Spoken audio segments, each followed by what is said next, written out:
कांग्रेस की पूर्व अध्यक्ष राज्यसभा की सांसद ने केंद्र सरकार की शिक्षा नीति पर कई सवाल खड़े किए। उन्होंने शिक्षा व्यवस्था पर सवाल उठाते हुए मोदी सरकार से कई अहम सवाल पूछे हैं।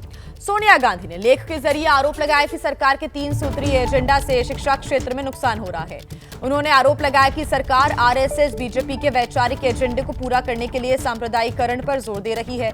शिक्षकों और महत्वपूर्ण शिक्षण संस्थानों के संचालकों की नियुक्ति में योग्यता से समझौता कर विचारधारा को प्राथमिकता दी जा रही है।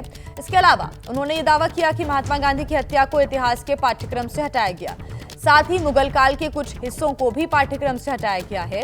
उन्होंने आगे हमला बोला कि भारत की शिक्षा व्यवस्था की हत्या बंद होनी चाहिए।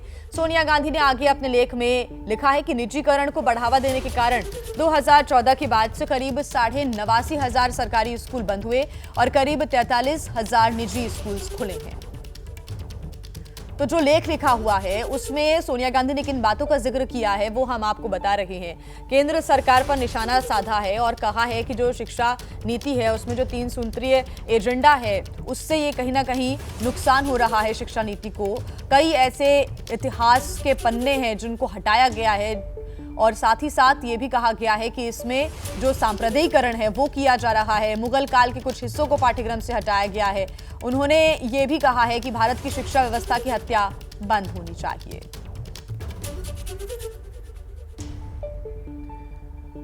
वहीं सोनिया गांधी की शिक्षा नीति पर सवाल उठाने पर महाराष्ट्र के मुख्यमंत्री देवेंद्र फडणवीस ने जवाब दिया है। उन्होंने दावा किया कि अंग्रेजों की शिक्षा नीति में बदलाव होना चाहिए। तो सोनिया गांधी ने एक लेख लिखा जिसमें केंद्र सरकार पर शिक्षा नीति को लेकर निशाना साधा।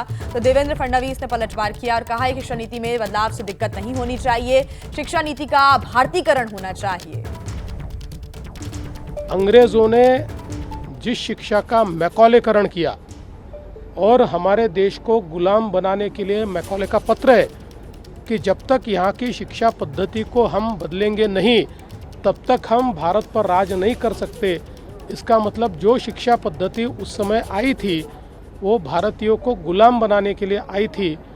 उस शिक्षा पद्धति में बदलाव करके अगर उसका भारतीयकरण हो रहा है तो इससे किसी को दुख होने का कारण नहीं है। कोई भी जो राष्ट्रभक्त व्यक्ति है वो यही कहेगा कि इसका भारतीयकरण होना चाहिए। मुझे ऐसा लगता है कि सोनिया जी ने इसकी पूरी जानकारी लेनी चाहिए और भारतीयकरण को पूर्ण रूप से सपोर्ट करना चाहिए। एकनाथ शिंदे की शिवसेना के नेता राजू वाघमारे ने भी सोनिया गांधी के लेख पर अपनी प्रतिक्रिया दी। उन्होंने दावा किया कि उन्होंने शिक्षा में किसी भी तरह का एजेंडा नहीं दिखा है। कांग्रेस नेता सोनिया गांधी ने एक लेख लिखा है, उसमें उन्होंने कहा है कि अभी की जो सरकार है भाजपा की और बाकी लोग वो जो मुगल शासन है, मुगल का इतिहास है, उसको शिक्षा से निकाल रहे हैं। महात्मा गांधी की हत्या कैसे हुई उस हिस्से को पूरी शिक्षा से निकाल रहे हैं। तो एक अलग तरह का एक एजेंडा चला रही है। मेरे ख्याल से सोनिया जी गांधी को जो फीडिंग हो रहा है मेरे ख्याल से गलत हो रहा है। ऐसा कहीं भी नहीं हो रहा है। इतिहास तो वही बताया जा रहा है जो हमें भी आज भाजपा की शासन आने के बाद आज 10 साल होने को आए, कहाँ इतिहास निकाला गया है। वही इतिहास सबको पढ़ाया जा रहा है। अगर किसी बुक में अगर थोड़ा बहुत कम ज़्यादा हुआ रहेगा तो इसका मतलब ऐसा कुछ भी नहीं है। जो इतिहास है, क्योंकि मुगल का शासन हम निकालेंगे तो हमारे राजाओं ने लड़ाई की किसके खिलाफ की? अपने आप के तो खिलाफ की नहीं, तो जिसके खिलाफ की और क्यों की ये अगर इतिहास दिखाता है तो उसमें मुगल तो आने वाले ही है। तो ये गलत बात है ये। और ज्यादा जानकारी के साथ हमारे संवाददाता जैनेंद्र हमारे साथ जुड़ गए हैं फोन लाइन पर।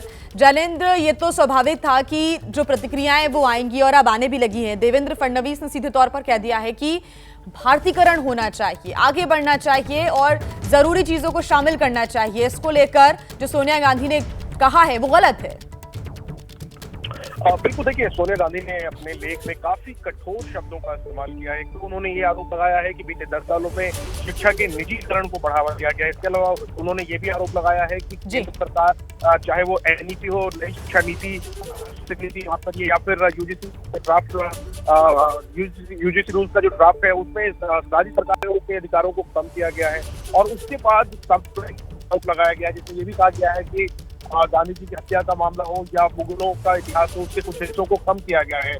सोनिया गांधी ने यहाँ पे कहा है कि शिक्षा की हत्या 10 सालों से जो की जाए बंद किया जाना चाहिए। स्वाभाविक सी बात है कि इस पर जो है पलटवार दिखाई होगा और वही बात देवेंद्र फडणवीस कह रहे हैं, क्योंकि बीजेपी का जो कहना है, जो तमाम बदलाव किए जा रहे हैं, वो कहना है कि शिक्षा का भारतीयकरण किया जा रहा है और जो स्थानीय भाषाएं हैं उनको बढ़ावा दिया जा रहा है। ये सरकार की नीति है, बीजेपी ये कहती है, लेकिन इसको विपक्ष हमेशा से कटघरे में खड़ा करने की कोशिश करती रहती है सरकार को।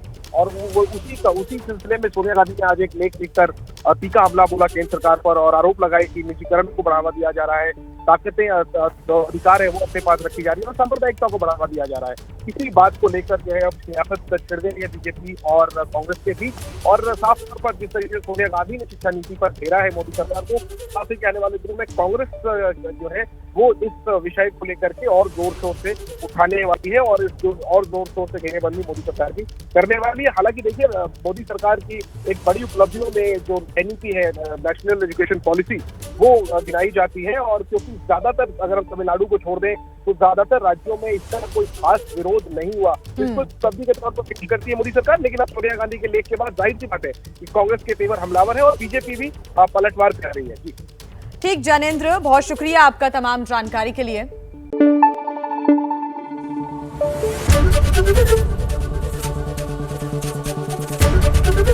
एबीपी न्यूज आपको रखे आगे।